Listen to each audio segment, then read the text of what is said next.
Welcome guys back to MMG. Let's talk about Powell and the congressional hearings. So I watched it so you guys don't have to. It wasn't that bad.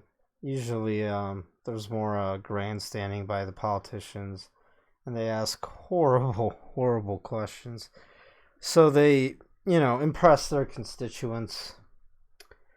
But there was some gold nuggets or some good takeaways, I guess, from the hearings, and I'm just gonna go over them real quick.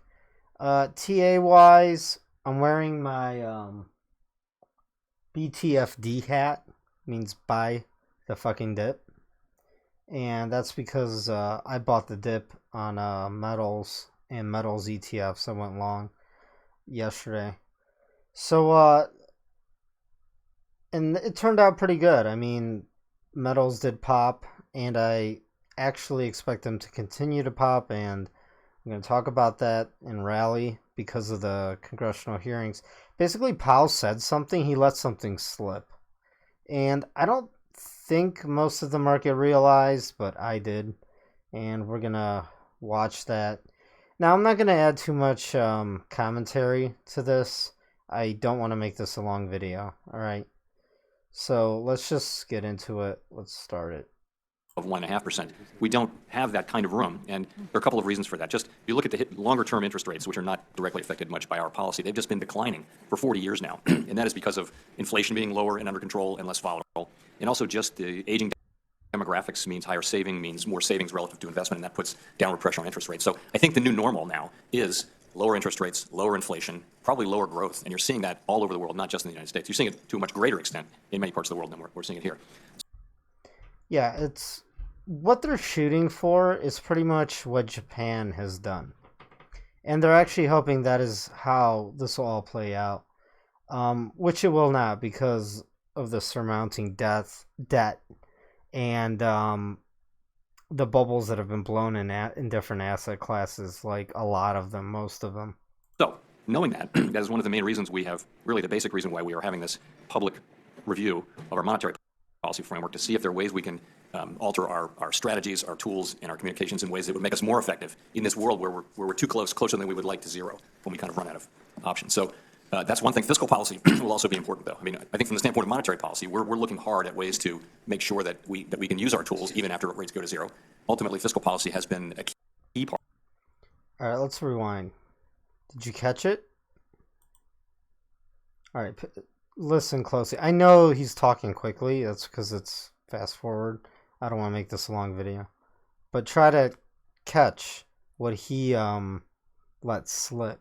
When we kind of run out of options. So that's one thing. Fiscal policy will also be important, though. I mean, I think from the standpoint of monetary policy, we're looking hard at ways to make sure that we can use our tools even after rates go to zero.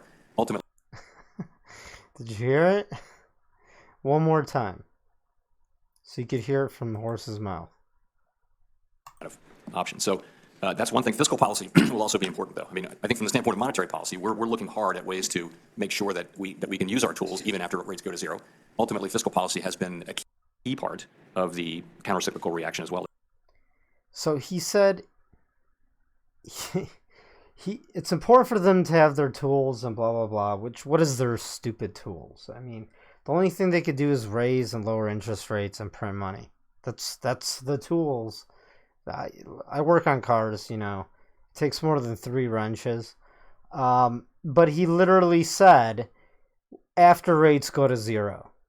So he accidentally admitted they're going to zero, guys. I've been saying this, and no one would believe this. If you said the Fed is going to go to zero on interest rates 6 months ago, people would have thought you're crazy because they were still talking about raising interest rates and letting all the debt run off their balance sheet. Right now, their balance sheet's increasing by $200 billion from the repo market. One more time.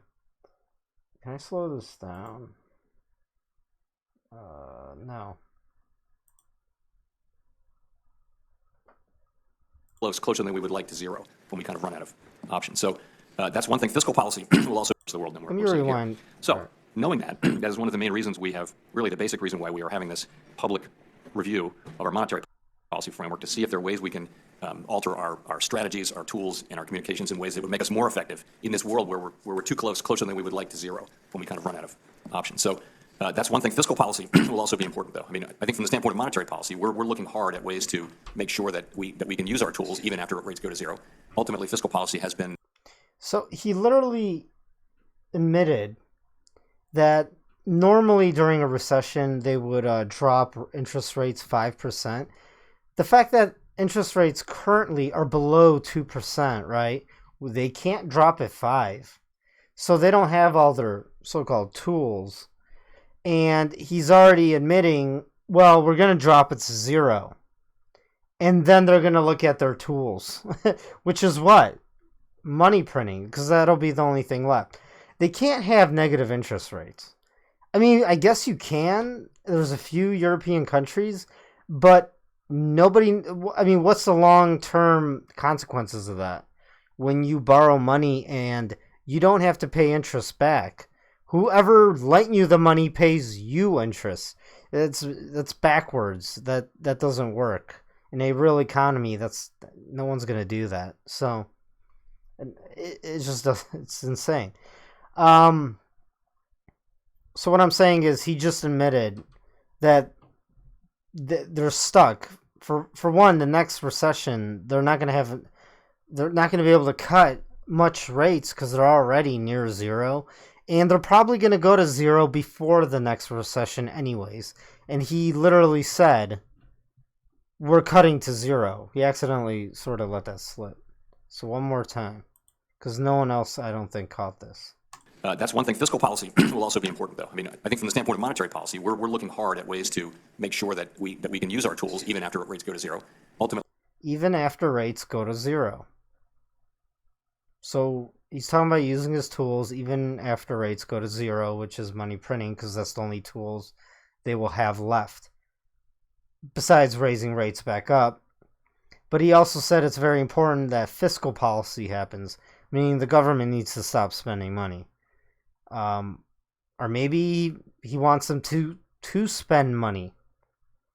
Depends how you look at it. Because he might just print money and then give it to the government, and government starts cutting people's checks. And that's when you get the helicopter money scenario. Fiscal policy has been a key part of the countercyclical reaction as well, though. And next question, the disruption in the repo market that took place in September. Anticipated, not anticipated? Do you anticipate keeping the expansion at the level it is until you're sure that won't happen again? Well, so anticipated or not, it's a different world post-crisis, and really because of all the expansion in our balance sheet, and essentially what we've done now is we've now required financial institutions to have a lot more liquidity on their balance sheet so that the Fed doesn't have to run in and with our own liquidity. So that's I think, a big benefit to the financial system. But a lot of that liquidity is held in our reserves. We used to manage the interest rate by keeping reserves scarce, and we had a total of $20 billion. Right now we have in excess of $1.5 trillion in reserves, and so that means that we're trying to find that level as we allowed the balance sheet to shrink, where reserves would become scarce, and there was really no way to know. I think the data that we had suggested that we were... Okay, what's he talking about? Well, he's talking about earlier in the year, this year, and last year, when they were allowing their balance sheet to shrink, the trillions, that's what caused the repo market. He's literally admitting to that when they started raising interest rates and letting the balance sheet run off, it caused illiquidity. So liquidity dried up on the interbanking lending rate for all the other banks. So essentially, they caused the repo market to dry up, and now they have to reliquify it. But as you can see, the day after day, they're just injecting hundreds of billions of dollars. And yeah, they pull some of it back out, put it back on their own balance sheet. But overall, the balance sheet is being monetized, meaning it's growing. So they are just making money out of thin air and putting it into the market. It's slowly, but it's happening. The last time they did this repo thing was in 2009, after everything blew up. So I'm thinking something big happened. They just don't want to, they don't want to make it public to cause a panic. They could always do that, guys, under security, right? And blah, blah, blah. not close to that point until September. I think we're still very much looking at what happened in September, but I think we learned in September that we needed to make sure that reserves didn't go under that level that we were at in mid-September, which is a little bit shy of $1.5 trillion. So that's really what we're doing. It's technical. I think we have it under control. We're prepared to continue to learn and adjust as we do this, but it's a process. I would say it's one that doesn't really have any implications for the economy or for the general public, though. Thank you. To benefit. Do you have any insight on knowing where they are or if they're working together and will be able to meet that end of the year goal? So we strongly support the mission of CRA, which is to assure credit availability in the areas that banks serve, particularly low and moderate income communities. We think it's a good time to modernize given technological developments and all kinds of other developments. We've been working very, very hard with the other two bank agencies to try to find common ground, and we're committed to making sure this reform actually puts us in a better place to serve the intended beneficiaries of CRA. We haven't quite gotten there yet. San Francisco. So she was asking him, how could you help the banks lend more money to more poor people, right? Which normally the private market wouldn't do that. Why would you lend money to people with poor credit who don't make much money? Because historically they tend to borrow a bunch of money and not be able to pay it back, and that causes hazard, risk, and banks aren't the bank's not going to lend you money if you're not credit worthy for a reason. And well, a good example of that was everyone with a pulse got a mortgage back in the early 2000s. What resulted from that? They took away Glass-Steagall and all those regulations, and I'm not in favor of regulations. But there are always short-term repercussions of when you take them away. And it's different with lending because there's predatory lending and whatnot. Because the banks will give them the loans, except they'll sell those loans to dumber banks or institutions, and they all speculate on it. And after a while, it just creates a giant moral hazard. Like because you get the mortgage-backed security crisis, and the entire system becomes infected with lower grade debt, junk debt. All right, next topic. Recently held a conference entitled The Economics of Climate Change, and I believe this was the first ever conference by the Feds on climate change and the economy. Can you discuss how the Federal Reserve views the impact of climate change on our economy and monetary policy, and how the Fed's views have evolved over time? So I guess I would say climate change is an important issue, but not principally for the Fed. It's really an issue that's assigned to lots of other government agencies, not so much to the Fed. Nonetheless, over time, it can affect us in some ways, which I'll mention. One just is that we require financial institutions and financial market utilities, the large utilities that are so fundamental to the financial system, we require them to be resilient against all kinds of things, including severe weather. There's a link between severe weather and climate change. So in a sense, we're already, to the extent severe weather is becoming more common, we're already incorporating that into our supervision. And we'll have to think ahead. We're doing a lot of research in this area to think ahead about sort of from a risk management perspective. Our perspective is not, we're not going to be the ones who decide society's response to. That's going to be elected legislatures, not us. In terms of monetary policy, it doesn't have any near-term implication for monetary policy. Over time, climate change could have effects, but it's not something that we'd be considering. Okay. And only because of my time, my last question is, Our society is actually in many ways Did they really? Oh, man, climate change. So what's the Fed gonna do? Literally, what could they do? Print more money? Because of climate change, right? So I'm just gonna leave it at that. You guys know my thoughts and opinions. If you go through my Instagram, my social media. Oh, by the way, before I get too deep in this video, because some people can only listen this far into it before their heads overload with knowledge, go to my website, 15% off because of the holiday season, and it'll stay that way probably till the end of the year. 15% off, go on my website, watch that video if you're interested in gold, silver mining stocks, taking part of the largest wealth transfer in human history. And I bought the dip, right? So I'm expecting some more upside. And then in some later videos, we'll talk about if there will be a big correction and when, because I don't know when. But this looks like a great buying opportunity. A lot of the miners have fallen by a lot. and they're still near all-time lows, historic all-time lows. Good time to accumulate for the long term. And possibly good for a trade as well, a swing trade to the upside. Free indicators, my trading academy for beginners. You guys can see me trade, and I give you guys my opinions on the markets and some trades, right? And you guys could ask me anything in the private group. There's a few chat groups. There's like a newsroom where we keep you guys updated with the breaking news on mining stocks, on discoveries, and whatnot. And then me trading. You could ask me questions. I will start making some tutorial videos. I'll probably make those free, though. It depends. Let's continue. Sweet spot. A, do you agree with that? B, what do we do policy-wise to stay there? And for those of us up here, how do we not screw it up? And then how do we actually bias it towards the positive? What would you do? So,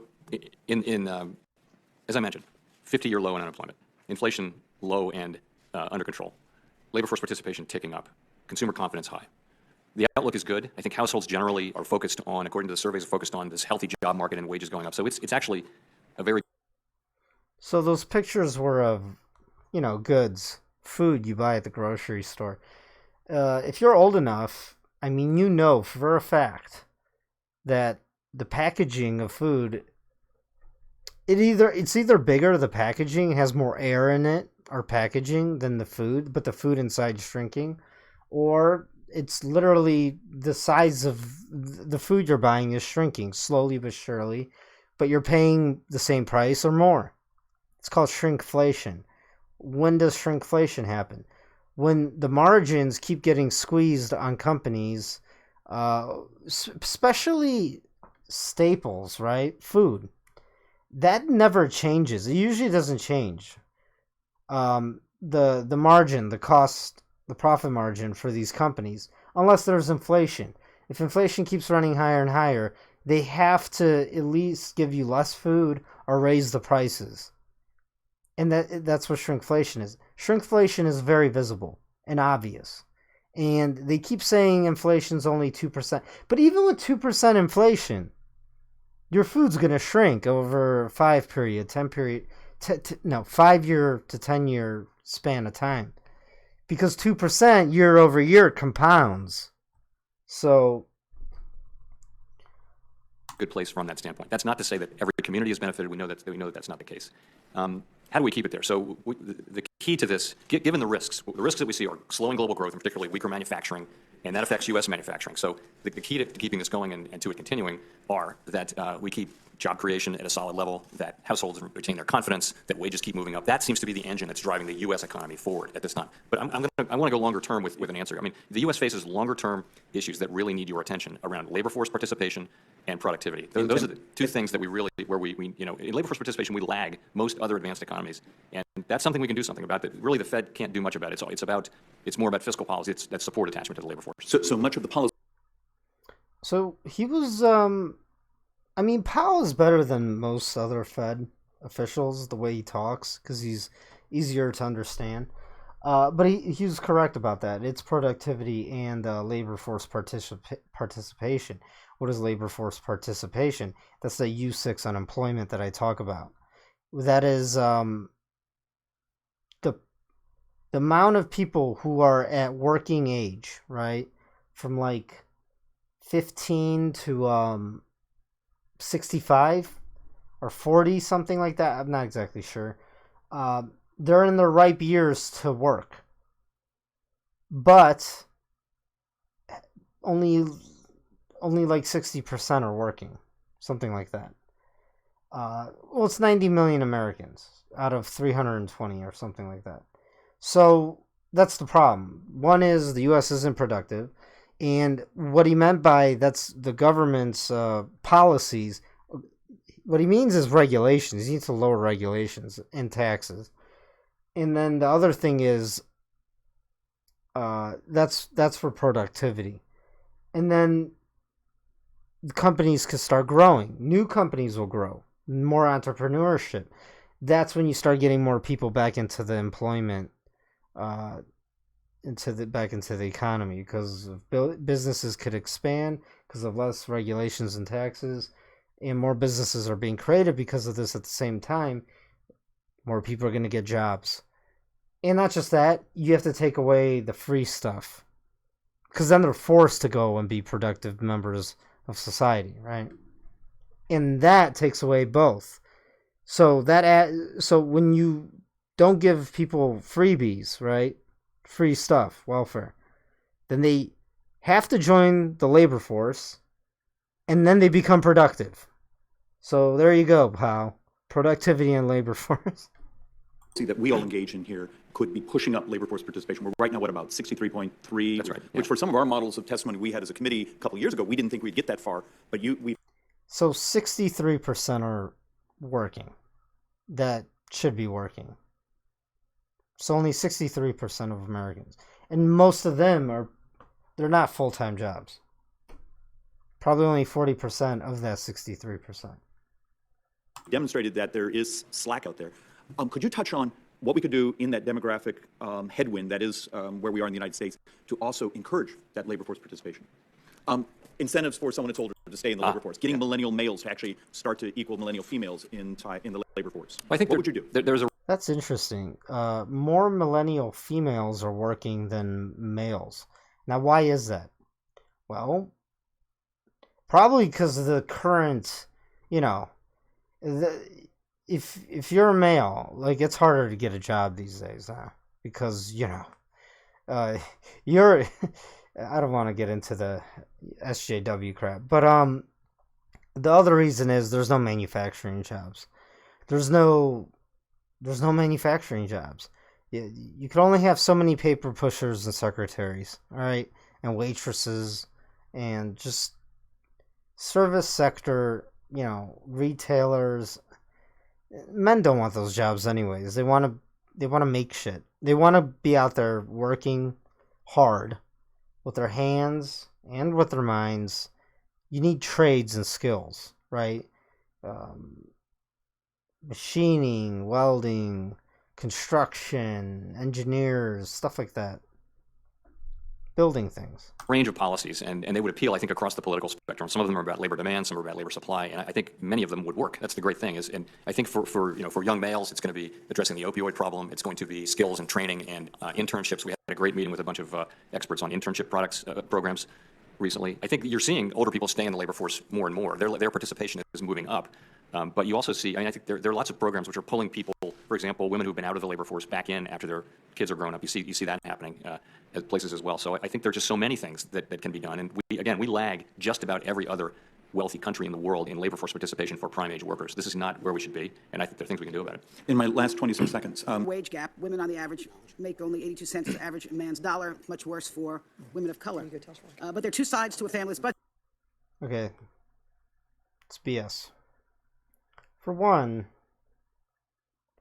women have to take off because they make babies. Two,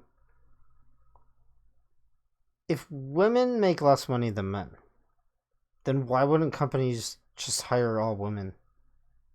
Because if they work, okay, so if you could pay them less, then you would just hire them all, right? And then they'll take all the jobs from the men. And it's not true, right? Because if it was true, then women would just find jobs and push all the men out. Well, that doesn't happen. Why is that? Well, it all comes down to productivity. It has nothing to do with anything else. And how many days you're on the job. Men tend to be workaholics more often. I'm not saying there's exceptions, whatever. I'm just saying.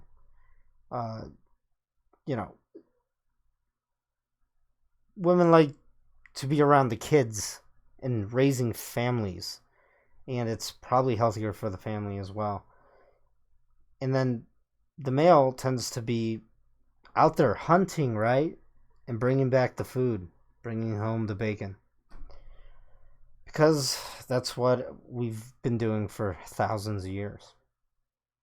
The income that comes in and the expenses they pay out. And new research is finding that in addition to the wage gap, there is rising inequality on how quickly prices are rising for families struggling the most in the economy. This concept known as inflation inequality means the kinds of products disproportionately consumed by richer households, think organic produce and name brand drugs, rose in price at a slower rate than the kinds of products consumed by low and moderate income households. And a just released research by Columbia University begins to quantify these impacts by updating poverty rates for an adjusted inflation index that accounts for inflation inequality. And the article goes on to suggest that an appropriate course of action would be to peg the federal poverty threshold to a higher rate of inflation, given how many more people would be considered in poverty when looking at the expense size of the ledger. So that's funny, because that's proof that there's inflation. Of course they know there's inflation. But what she's talking about is that poor people are paying more for inflation than the rich. Well, no shit. Well, the rich are not affected by inflation nearly as much as the poor. Because the poor's, their percentage of income, most of it goes towards rent and food. And that's proof that inflation's higher than they say, right? Because if inflation keeps rising, who gets affected more?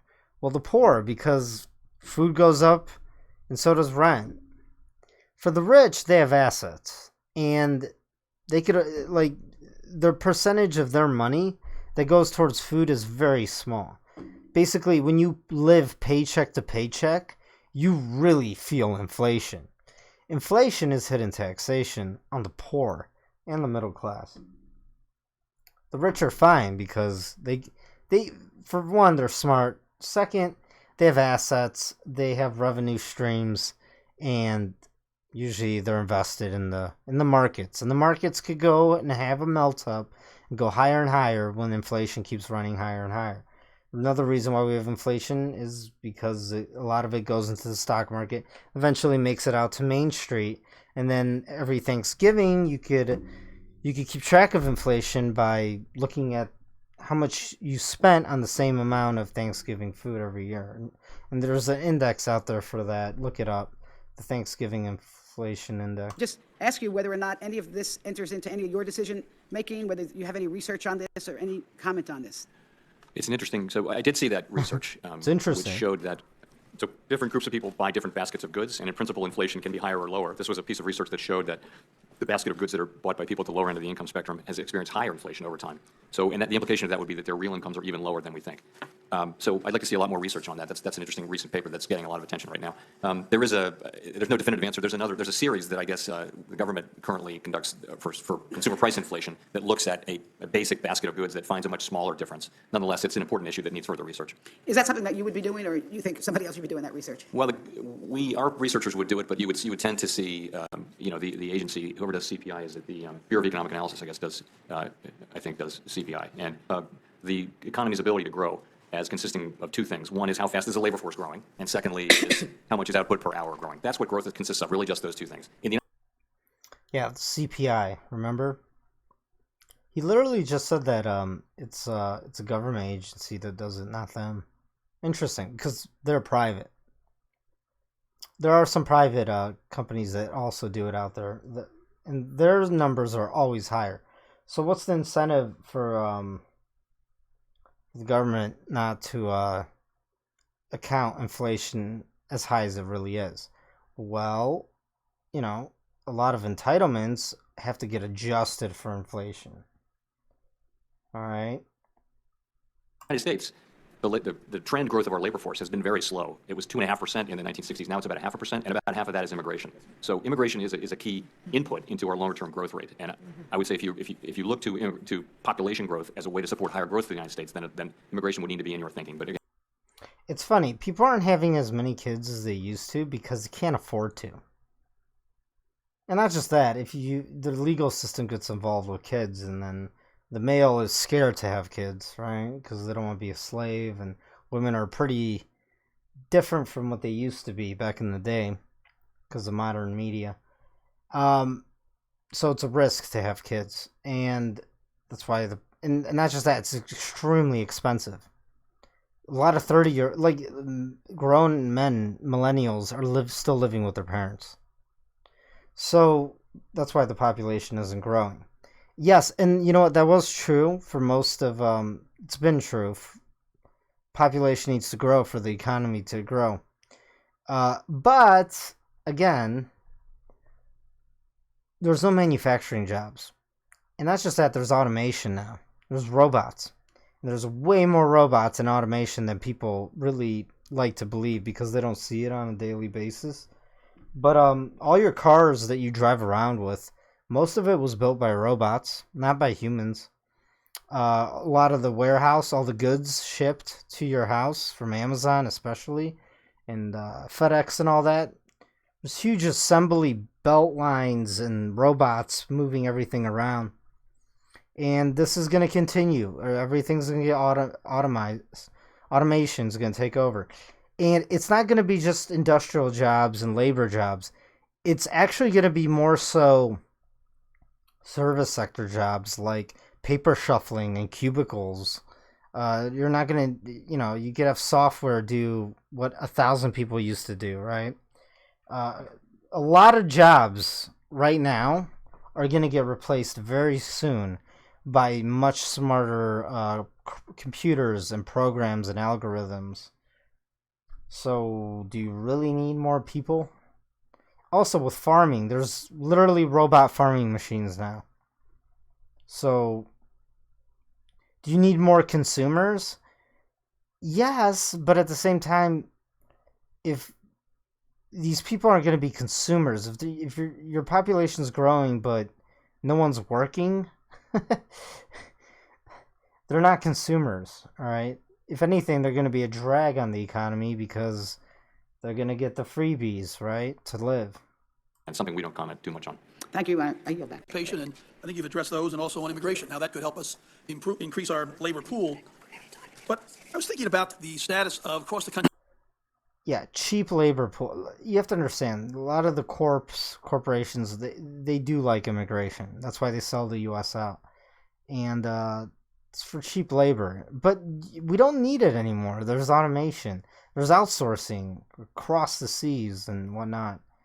That's why the middle class is just shrinking, like at an ever increasing. Like, there's probably not going to be a middle class, probably within 10 years, especially if the markets fall and we finally get the reset. There just won't be. They'll just disappear very quickly. Now we've got over 30 states that put in minimum wage laws from $13 to $16. And there's something business is affected with everywhere. How do you see that's going to address the situation? And then what happens? So they raise the minimum wage, then they fire a bunch of people, and then replace them with robots, like McDonald's and their kiosks, right? That's what happened. And you have to understand, a lot of the big companies, they lobby the politicians to actually come out with higher minimum wage laws to put out small businesses so they could keep their monopolies. These monopolies will always take a financial hit short term, but the long-term picture, they're always looking at the long-term picture. That's price gouging in a way as well. On the mismatch between labor scarcity and yet this very low wage growth that we see, and how's that tie into inflation?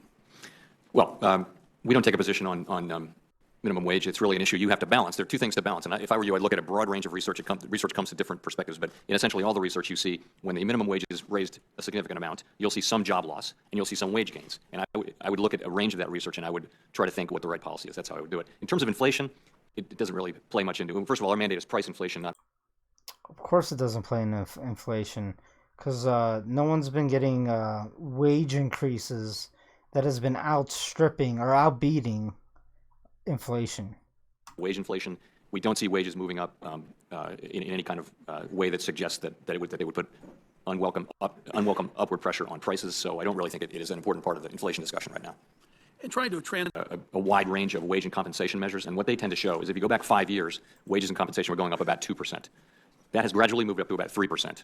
And so that's really the trend has been upward. And that's consistent with the thought that a tighter labor market, lower unemployment, and surveys that suggest the labor market is tight.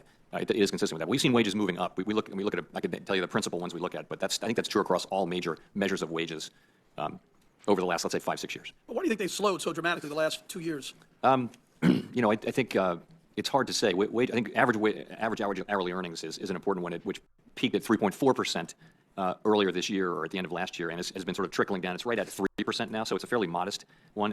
I'm not at all sure why that is. It may be compositional effects. Some argue that as older workers retire, younger workers come in and they have lower. But in any case, it's consistent with this idea that we're not seeing excessive tightness in the labor market that's generating outsized wage gains. We're seeing kind of nice wage gains given inflation.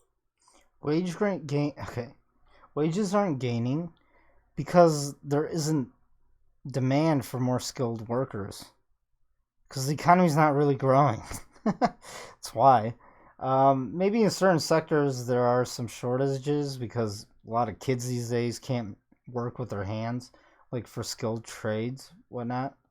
But employers don't have to pay anyone more money because there's the pool of unemployed or underemployed. Underemployed means you have a shitty job, but you got a college degree or you have skill sets where you could have a much better, higher paying, more skilled job.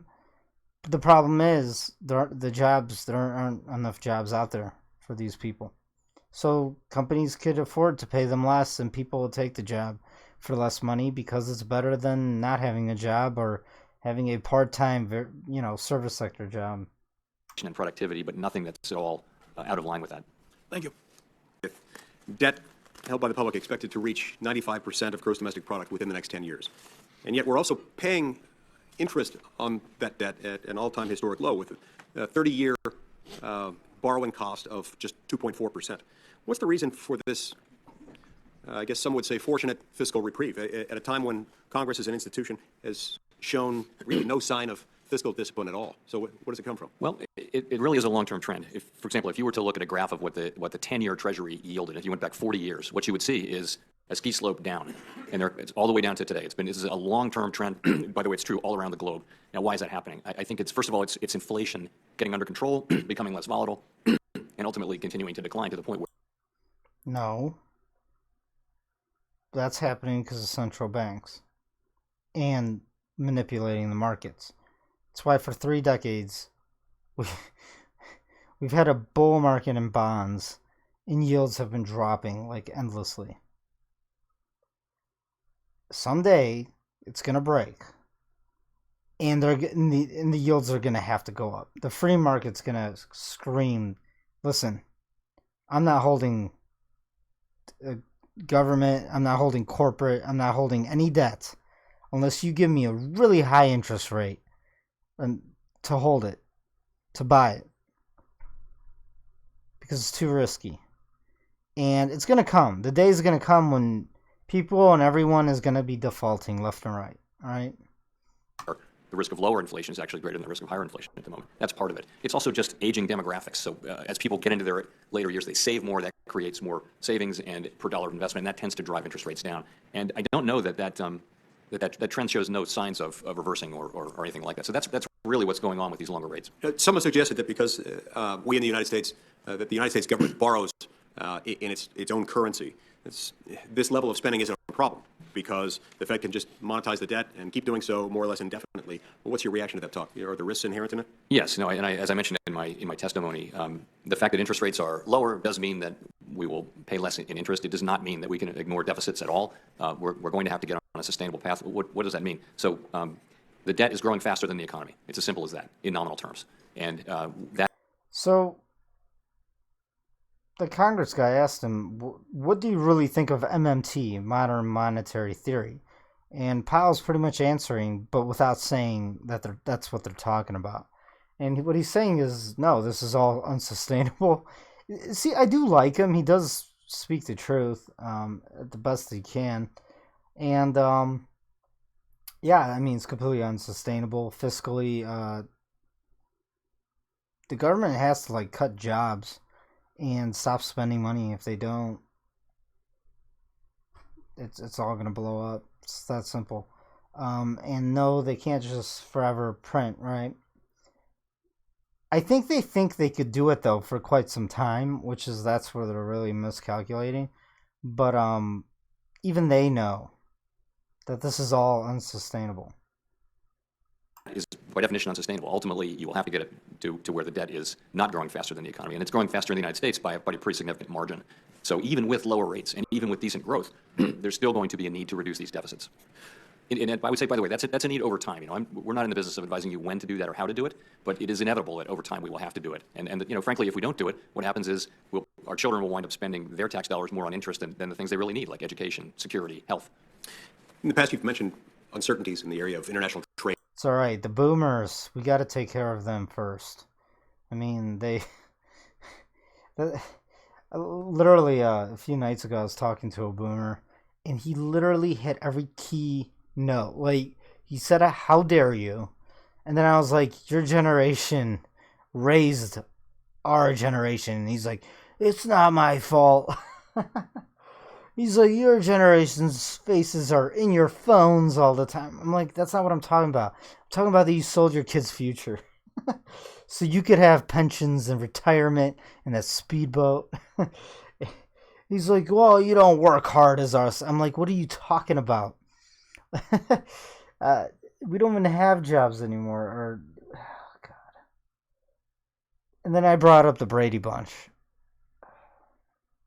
And then, eventually he knew. The one thing I like about the boomers is I could actually talk to them, and they're actually smart enough to know what I'm talking about. And deep down, they have such guilt because they know. And then they all say, "Well, I can't do anything all on my own." And I'm just like, oh, God. All right. Anyways, I just want to throw that in there. How dare you? As imposing something of an economic headwind for us. What? Regard to the national debt. Could you elaborate on that and how it should be addressed, particularly as it relates to expanding or at least not contracting the economy? So I think it's a longer-term issue that I imagine we all realize will have to be addressed over time. It's just the case that now that the debt is growing faster than the economy, than the nominal GDP, and ultimately in the long run, that's not a sustainable place to be. Now, how to fix that? It's easy to say that, and how you do that and when you do that is an issue that is up to you and not to us. But I would be remiss in not pointing out that the consequences of not addressing it are just that we'll be spending more and more, our kids really and grandkids, they'll be spending their tax dollars servicing debt. He said it real nicely. The longer you guys wait and don't cut your spending, you're selling your kids, your grandkids, and your great-grandkids' futures away. And they know that. They all do. And they just do it anyways because they're all psychopaths. Literally. That's why, and telling a politician you have to stop spending, none of them are going to do that. They won't get reelected.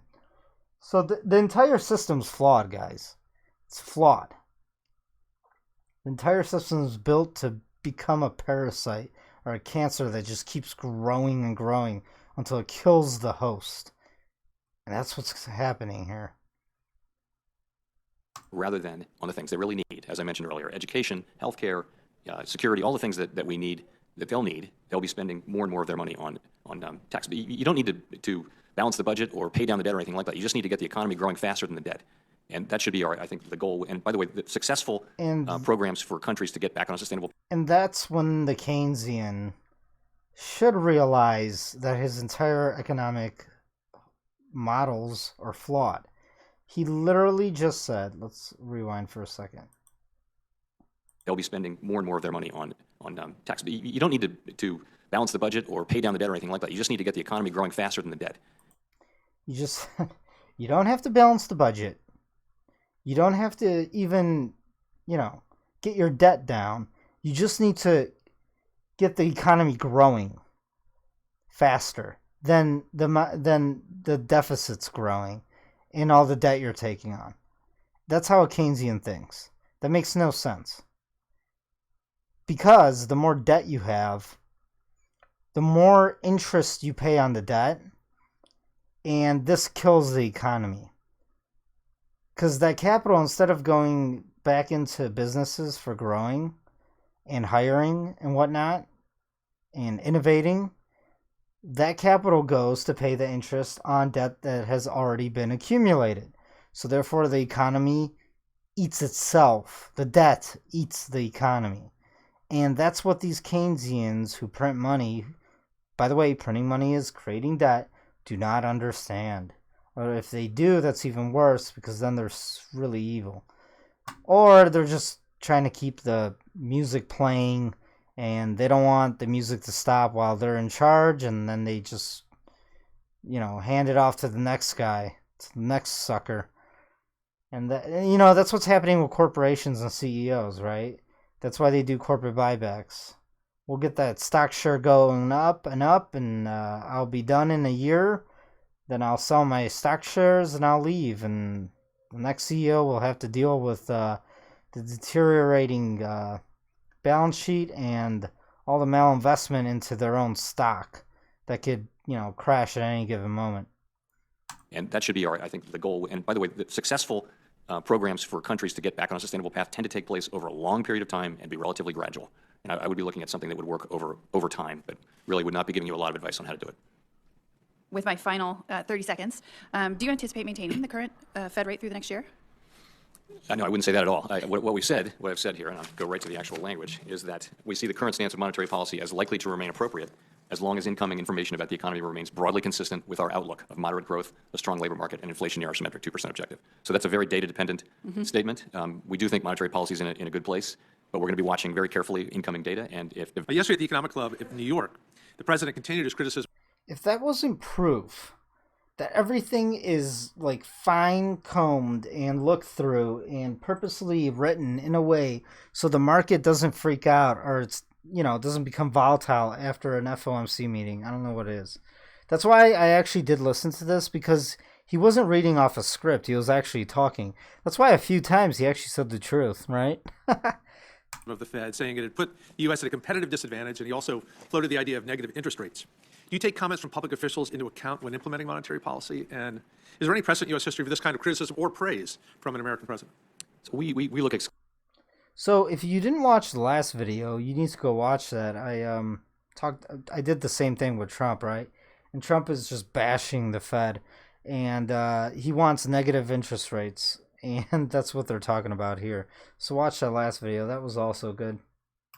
Exclusively at the data, at the research, and at the performance of the U.S. economy. Those are the things we have a very careful, thoughtful process that's been developed over decades, over a century, really, and that's how we try to set interest rates. We don't consider political factors and things like that in what we do. Thank you. I have a friend in Switzerland who went to borrow $10 million and got a negative interest rate, negative 0.3%. So they're paying him $30,000 a year to borrow $10 million. Do you see any prospect for negative interest rates in the U.S. economy? I'm not going to lie. That sounds great.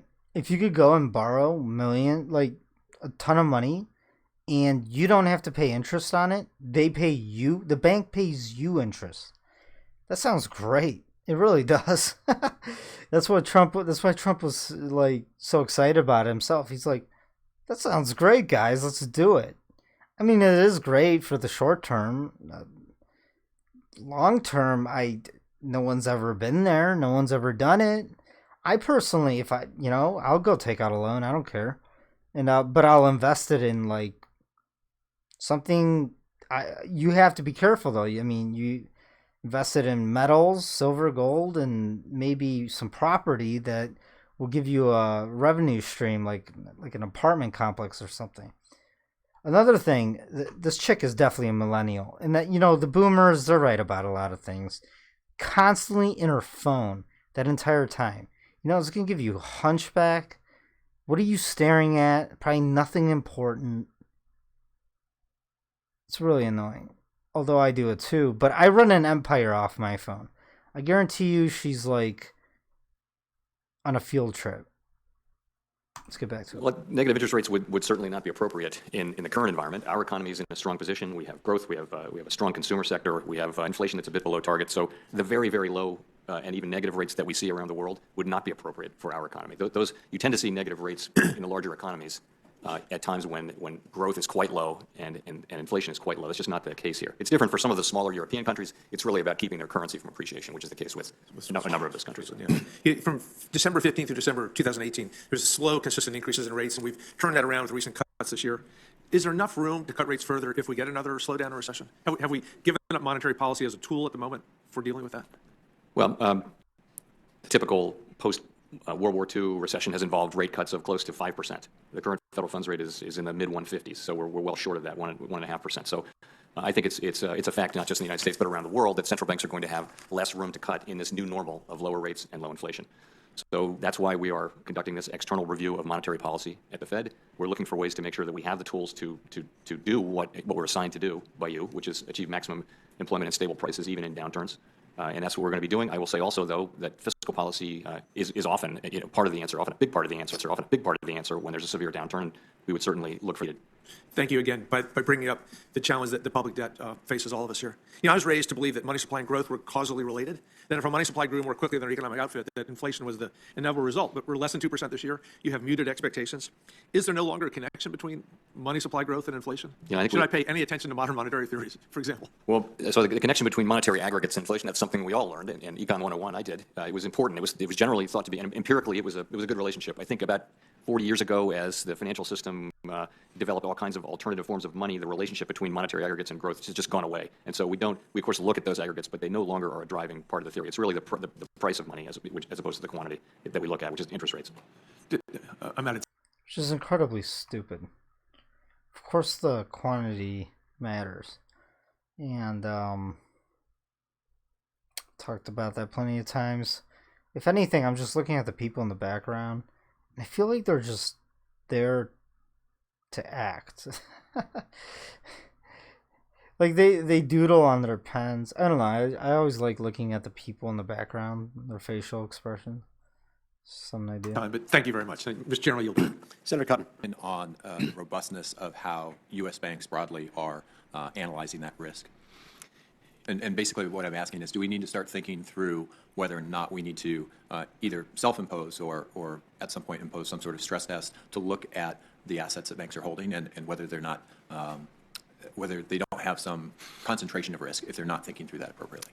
What we're doing now is we are trying to make sure that financial institutions that are in regions that may be subject to severe weather have plans to have redundant systems and be able to be resilient to that. That's the main thing we're doing.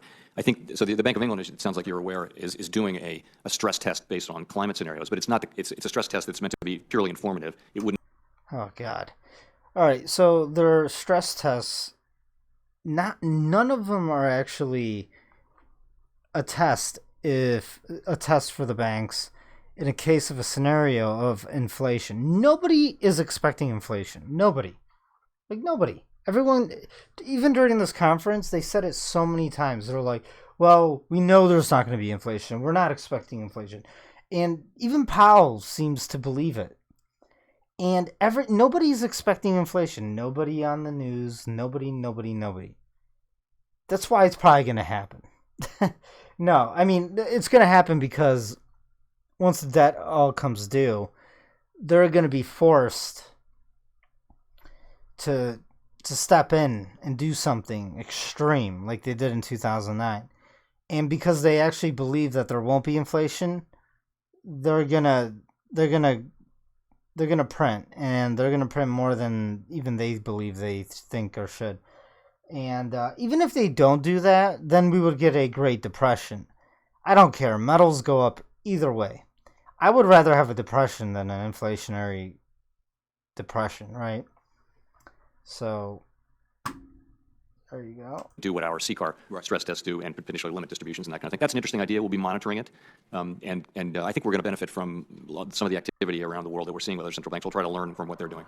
Yeah, we're obviously already seeing some places where it's harder to turn over a house in flood-prone areas. And if you had a concentration of mortgages that you were holding in areas like that, obviously that could pose a real financial risk.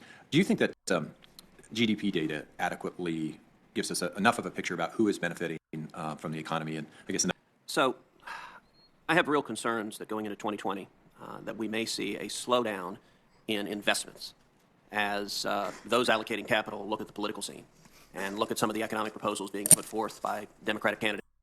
Oh, hold on. You guys can see that. It's funny.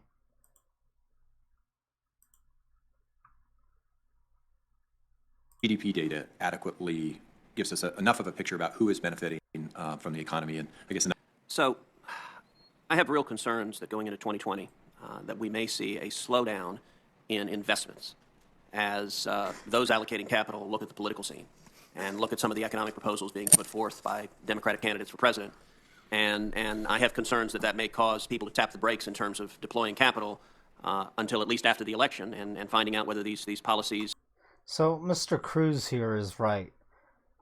Once the market starts pricing in the fact that Trump might not win, the market's going to start falling. The more the market falls, it becomes a self-fulfilling prophecy.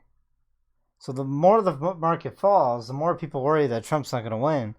And then the more that people worry about Trump not winning, the more the market falls. And then it turns into a death spiral. And that's what he brought might up. Possibly be implemented. In your judgment, what would the likely economic impact be of the federal government implementing a massive tax increase? Senator, I'm pretty reluctant to be pulled into the 2020 election, if you will forgive And I me. certainly don't expect you to comment on the election, but you can't comment on the economy, and if a massive tax increase is good or bad for the economy. That's indirectly, as you started your question, it's about proposals of candidates, and I just, honestly don't want to get into that business, if you'll forgive me. Well, let me ask you, a number of candidates are proposing a wealth tax, not just on income, but on wealth. Do you have any views on the economic behavior that would likely follow from a wealth tax scaling as high as 8% annually? It is really not our role to score or evaluate campaign proposals, and that's what the CBO does. That's what lots of other people do. We really try to stay out of that business. All right, well, let's try a different thing. Former Chairman Ben Bernanke in 2014 called the shale revolution, quote, one of the most beneficial economic developments in the country. Do you share that assessment? And conversely, do you have concerns about the impact on the economy if the federal government were to ban fracking and shut down the shale revolution? I would certainly agree. I think that the energy independence of the United States is something that people have been talking about for 50 years, and I never thought it would happen, and here it is. It's in the nature of a miracle, it seems to me. So it's a great thing, I would say. It's not to say there aren't issues to manage, environmental issues, all kinds of other issues, but I think it's been a great thing for the country. And would it be harmful to end it economically? I wouldn't be I think to shut down the shale industry, that would probably not be a good thing for the economy. Thank you. Thank you very much, Mr. Chairman. All right, there you go. So if you guys like this, please smash some likes. Leave anything in the comment section. I will reply. And share my videos. It's literally the only way my channel is going to grow. I'm starting to lose people at this point. I'm definitely on the radar. So it is what it is. I'll stick around. But, after a while, if my channel doesn't grow and there's no point of me doing this, because if you're not growing, then you're wasting your time. All right. So share my videos. It means a lot. And go to my website. 15% off. Won't last forever. Till next time.